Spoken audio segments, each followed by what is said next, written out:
I can tell you it's called the Mariana's Web. The rumors surrounding it, however, range from an Illuminati chat room to a virtual holding cell for an experimental AI gone rogue. In reality, it's a lot worse. After a long and painful process of breaking down firewalls and descriptions, solving bizarre philosophical riddles, and following hidden links, I was finally able to crack it and was directed to a page that was blank with one line of text and a text box underneath it. Quid quieres, Latin, for what do you seek? I remember feeling surprised, but in retrospect, I didn't know what I was expecting. I'll admit, I was a bit stumped here, partly because I didn't know the answer to that question. I had no objective.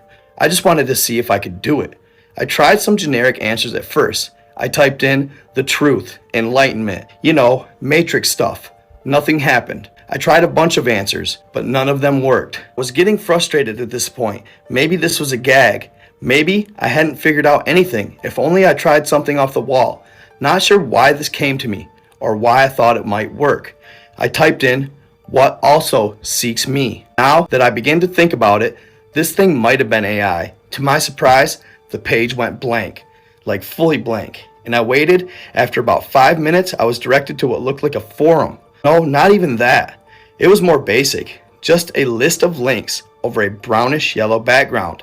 The links themselves were indecipherable. Just seemingly random sequences of characters, symbols, and letters, a lot of them I'd never seen before.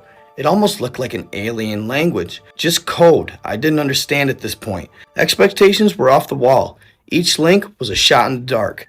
I clicked the first one. It loaded up a live feed of what seemed to be the Paris catacombs. It was a shaky video in a dark setting, but I could make out men in tactical gear. They were in a house, opening doors, sweeping each room. Eventually, they kicked one down, revealing a tall humanoid creature with scaly skin.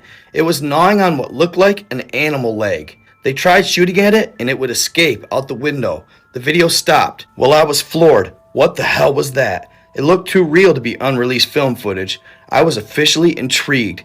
Maybe this was worth the months of headaches and bloodshot eyes. I couldn't stop now. I started working down the list of links with each click. Everything got more and more bizarre, more disturbing.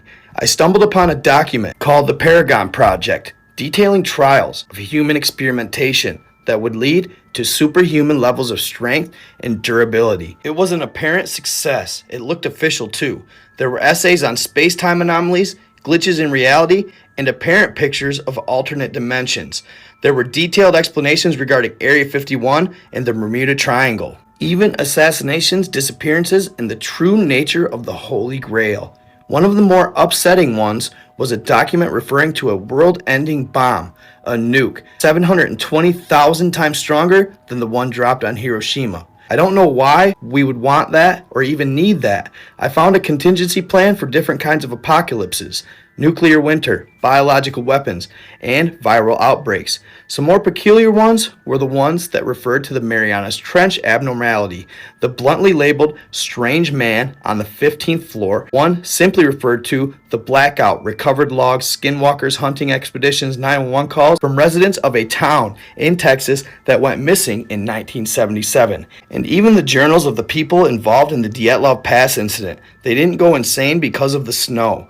I spent hours on there, looking through pages and pages of things I felt like I wasn't supposed to see. I came across the trailer for a silent film made back in 1910 that made people claw their after watching. It almost derailed the whole industry.